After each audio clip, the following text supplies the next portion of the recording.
ये गाना है कि टीजर है, क्या साउथ मूवी का टेलर है? ये गाना है कि साउथ मूवी का टेलर है, उसी के तरह लग रहा है ये टेलर। पवन सिंह का काला वर्णी टीजर आ चुका है और टीजर बवाल मचा रहा है ट्रेंडिंग सेक्शन 6 नंबर पे।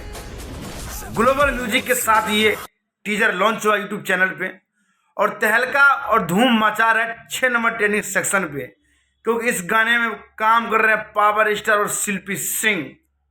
बता दें अभी सभी दोस्तों को, ये लग रहा है किसी साउथ मूवी का टेलर है, जिसमें साउथ मूवी में टेलर आता है, लात घुसा बरसात हो जाता है। उसी तरह से ये भले गाना है ये काला और नी, लेकिन उससे अलग तरह का लग रहा है। ये लग रहा है किसी पिक्चर का टीजर आया होगा, क्योंकि इसमें लात घुसा भी दिख रहा है आप सभी दोस्तों को टीजर में। बता दे चाहते हैं कि काला ओढ़नी काफी मस्त और काफी मधुर सॉन्ग और गाना वीडियो एडिटिंग काफी मस्त और काफी सुपर ढंग से किया गया है, मजेदार किया गया है। मैं आप सबका दोस्त ध्रुव यादव। आई होप आप सब मस्त होंगे, स्वस्थ होंगे। जय बिहार, जय भोजपुरी, हर हर महादेव।